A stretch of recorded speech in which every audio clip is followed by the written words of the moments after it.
199 199 سے نحمدہ و نصلی علی رسولہ الکریم اما بعد فاعوذ باللہ من الشیطان الرجیم بسم اللہ الرحمن الرحیم رب اشرح لی صدری ویسر لی امری واحلل عقدۃ من لسانی یفقہوا قولی۔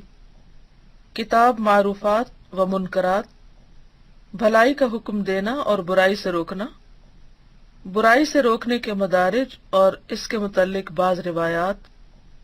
مدارج یعنی سٹیپس، درجات اور آداب، محتسب کے فرائض، ان برائیوں کا بیان جو ہماری عادات میں شامل ہو چکی ہیں، امراء و سلاطین کو نیکی کا حکم دینا اور برائی سے روکنا، سماع کے احکام، آداب معیشت اور اخلاق نبوت، رسول اللہ صلی اللہ علیہ وسلم کی معجزات۔ یہ ہے مین ہیڈنگز۔ تو آج ہم شروع کریں گے فصل اول سے، بھلائی کا حکم دینا اور برائی سے روکنا۔ معلوم ہونا چاہیے کہ بھلائی کا حکم دینا اور برائی سے منع کرنا دین کا مرکزی ستون ہے، یعنی اہم ترین کام ہے، اور یہ وہ اہم مقصود یعنی مطلوب ہے جس کے لیے اللہ تعالیٰ نے انبیاء کو مبعوث فرمایا۔ اگر اس کی بساط لپیٹ دی جائے، یعنی یہ کام ختم کر دیا جائے، تو دین کی قوت اور شوقت باقی نہ رہے گی، دین نہیں پھیلے گا پھر، اور زمین میں فساد عظیم برپا ہو جائے گا، یعنی شیطان کو اپنا کام کرنے کا خوب موقع مل جائے گا۔ اللہ تعالیٰ نے فرمایا وَلْتَكُن مِّنكُمْ أُمَّةٌ يَدْعُونَ إِلَى الْخَيْرِ يَأْمُرُونَ بِالْمَعْرُوفِ وَيَنْهَوْنَ عَنِ الْمُنكَرِ وَأُولَئِكَ هُمُ الْمُفْلِحُونَ۔ چاہیے کہ تم میں سے ایک جماعت ایسی ہو جو بھلائی کی دعوت دے، نیکی کا حکم کرے اور برائی سے روکے، اور یہی لوگ کامیاب ہونے والے ہیں۔ اس آیت سے یہ بھی معلوم ہوا کہ یہ فرض کفایہ ہے، فرض عین نہیں، کیونکہ اللہ تعالیٰ نے تم میں سے ایک جماعت کہا ہے، اور یہ نہیں فرمایا کہ تم سب بھلائی کا حکم دینے والے بنو۔ پھر اگر کچھ لوگ اس فریضے کو ادا کریں گے تو باقی سے ساقط ہو جائے گا، لیکن کامیابی انہی کے لیے مخصوص فرمائی ہے جو اس فریضے کو ادا کریں گے۔ بات یہ ہے کہ یہ انہوں نے ایک آیت کی بنیاد پر یہ اصول بنایا ہے، جبکہ اگر ہم دوسری آیات کو پڑھیں تو اس سے پتہ چلتا ہے کہ یہ ہر شخص کی کسی نہ کسی درجے میں ذمہ داری ہے۔ بحیثیت امت کے دوسری آیت میں آتا ہے کنتم خیر امۃ اخرجت للناس، تم بہترین امت ہو جو لوگوں کے لیے نکالی گئی ہو، تأمرون بالمعروف وتنہون عن المنکر، تم نیکی کا حکم دو گے اور برائی سے روکو گے۔ تو اس میں ساری امت کی بات کی گئی ہے۔ ہاں یہ کہا جا سکتا ہے کہ مخصوص طریقے سے ایک گروہ اس کام پر فل ٹائم مقرر ہوگا، اور اگر وہ کرے گا تو باقی لوگوں کا بھی کسی حد تک فریضہ ادا ہو جائے گا، لیکن اس کا یہ مطلب نہیں کہ اگر ایک گروہ دن رات یہ کام کر رہا ہے تو باقی لوگ آرام سے بیٹھیں یا وہ اس فریضے سے غافل ہو جائیں۔ جو شخص بھی اپنے آپ کو امت محمد صلی اللہ علیہ وسلم کا فرد سمجھتا ہے اور وہ برائیوں کو اپنے سامنے ہوتا دیکھتا ہے تو اس کا فرض بنتا ہے کہ وہ ان کے خاتمے کی کوشش کرے، جس بھی درجے میں، کیونکہ حدیث میں آتا ہے من رآ منکم منکرا، تم میں سے جو کوئی منکر دیکھے فلیغیرہ بیدہ، وہ اپنے ہاتھ سے اسے تبدیل کرے، فإن لم یستطع فبلسانہ، اگر ایسا نہ کر سکے، استطاعت نہ ہو تو زبان سے، اور اگر ایسا نہ کرے فإن لم یستطع فبقلبہ، دل سے برا جانے، کیونکہ جو شخص دل سے برائی کو برا جانے گا وہ کسی نہ کسی وقت ضرور اس کے خاتمے کی کوشش کرے گا، اگر خود اکیلے نہ بھی کر سکے تو دوسروں کی مدد حاصل کرے گا، دوسروں کو اس کا احساس دلائے گا، اور پھر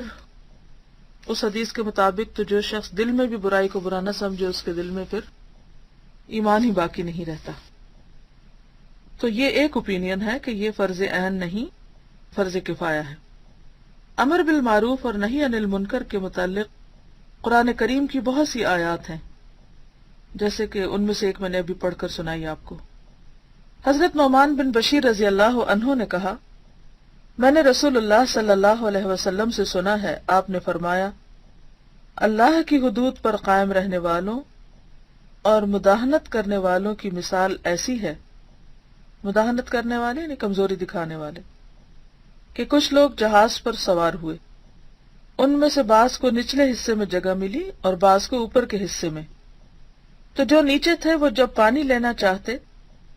تو اوپر جاتے، جس سے اوپر والوں کو تکلیف ہوتی اور وہ انہیں روکتے۔ اس پر نیچے والوں نے مشورہ کیا کہ ہم اپنے حصے میں جہاز کی ایک لکڑی پھاڑ دیں، یعنی جہاز کے پیندے سے ایک لکڑی نکال دیں اور وہاں سے پانی لے لیا کریں۔ اب اگر اوپر والے ان کو یہ کام کرنے دیں، یعنی جہاز کے نیچے سے سوراخ کرنے دیں، تو سب ہلاک ہو جائیں گے، اور اگر ان کا ہاتھ پکڑ لیں تو سب نجات پا جائیں گے۔ برائی سے روکنے کے مدارج اور ان کے متعلق بعض روایات۔ مسلم کی مشہور حدیث ہے کہ نبی صلی اللہ علیہ وسلم نے فرمایا، جو آدمی تم میں سے کوئی برائی دیکھے تو اسے اپنی طاقت سے ختم کر دے، اگر اتنی طاقت نہ ہو تو زبان سے روکے، اور اگر یہ بھی نہ ہو سکے تو دل سے برا جانے، اور یہ ایمان کا سب سے کمزور درجہ ہے۔ دوسری حدیث میں ہے، ظالم بادشاہ کے سامنے حق بات کہنا سب سے بڑا جہاد ہے۔ ایک اور حدیث میں ہے کہ جب تو میری امت کو دیکھے کہ ظالم کو ظالم کہنے سے خوف کھاتی ہے تو سمجھ لے ان سے دین رخصت ہو گیا۔ یعنی کم سے کم درجہ کیا ہے کہ جو ظالم ہے، ظلم کر رہا ہے، اس کو ظالم کہا جائے، یعنی وہی بات ہے جو پہلی حدیث میں آئی ہے کہ برائی کو برا سمجھا جائے، اور یہ جو ہے یہ مسند احمد کی حدیث ہے اور صحیح حدیث ہے۔ حضرت ابو بکر رضی اللہ عنہ نے کھڑے ہو کر اللہ کی حمد و ثنا بیان کی، پھر فرمایا، اے لوگو، تم اس آیت کو پڑھتے ہو، یا ایھا الذین آمنوا علیکم انفسکم لا یضرکم من ضل اذا اہتدیتم، اے ایمان والو تم اپنی ذات کی فکر کرو، جب تم ہدایت پر ہوگے تو گمراہ کی گمراہی تمہیں نقصان نہ دے سکے گی۔ اور ہم نے رسول اللہ صلی اللہ علیہ وسلم سے سنا ہے،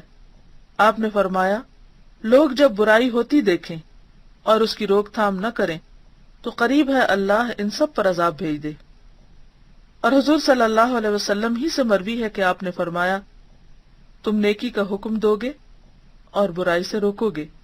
ورنہ اللہ تمہارے بروں کو تمہارے نیکوں پر مسلط کر دے گا۔ اللہ تمہارے برے لوگوں کو تمہارے نیک لوگوں پر مسلط کر دے گا، پھر تمہارے نیک دعا کریں گے تو ان کی دعا قبول نہ کی جائے گی، یعنی ان پہ ایسے لوگ ظلم کریں گے، مسلط ہو جائیں گے جو ان پر رحم نہ کریں گے، اور اس حال میں پھر دعائیں بھی قبول نہ ہوگی۔ تو ان دونوں فصل سے یہ بات پتہ چلتی ہے کہ امر بالمعروف اور نہی عن المنکر ہمارے دین کا ایک بہت اہم حصہ ہے، اور اسے کسی بھی صورت میں اگنور نہیں کیا جا سکتا۔ یعنی ایک مسلمان جو ہے وہ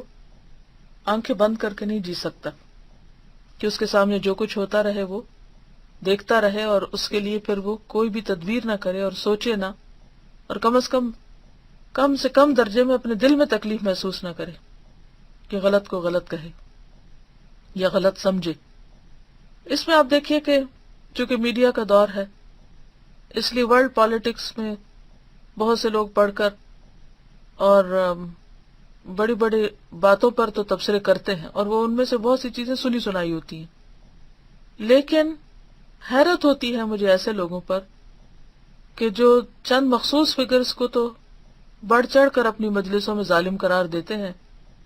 لیکن اگر ان کے اپنے گھر کے اندر کوئی شخص ظلم کر رہا ہو دوسرے پر تو اس کو نہیں روکتے، اس کو منع نہیں کرتے۔ ظلم کیا ہے؟ کسی کو اس کا حق نہ دینا۔ مثلا اب اگر کوئی شخص کبیرہ گناہ کا ارتکاب کر رہا ہے اور دوسرا شخص جو ہے وہ اس کو روکتا ہی نہیں، اور ٹس سے مس نہیں ہوتا اور برا بھی نہیں سمجھتا،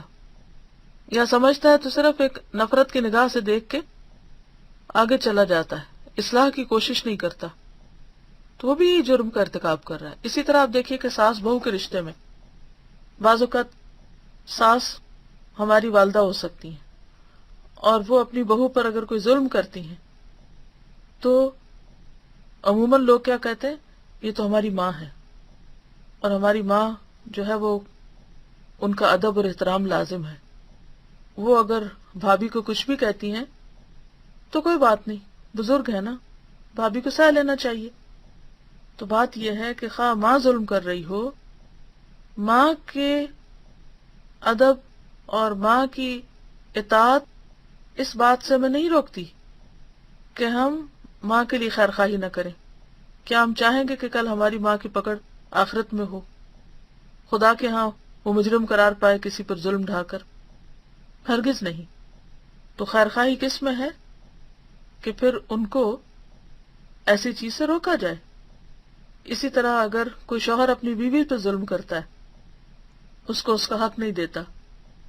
یا کوئی بھی شخص کسی کے ساتھ زیادتی کر رہا ہے اور وہ اس کا حق ادا نہیں کر رہا، تو ہمیں اگر کسی بھی طرح توفیق ہے سمجھانے کی یا روکنے کی تو روکنا چاہیے۔ بہت سے لوگ دوسروں کے ظلم کے خلاف تو بڑی بڑی باتیں کرتے ہیں، اور جو ظلم وہ خود کر رہے ہوتے ہیں یا ان کے سامنے کوئی کر رہا ہوتا ہے وہ ان کو دکھائی بھی نہیں دیتا، اس کا انہیں احساس تک نہیں ہوتا۔ تو برائی کہیں بھی ہو، عالمی سطح پر ہو، گھریلو سطح پر ہو، کسی ادارے کی سطح پر ہو، تو اس برائی سے برائی کرنے والوں کو روکنا جو ہے وہ ایک اہم فریضہ ہے۔ میرا خیال ہے کہ آج کے لیے اتنا ہی کافی۔ السلام علیکم ورحمۃ اللہ وبرکاتہ۔ سبحانک اللہم وبحمدک، نشہد ان لا الہ الا انت، نستغفرک ونتوب الیک۔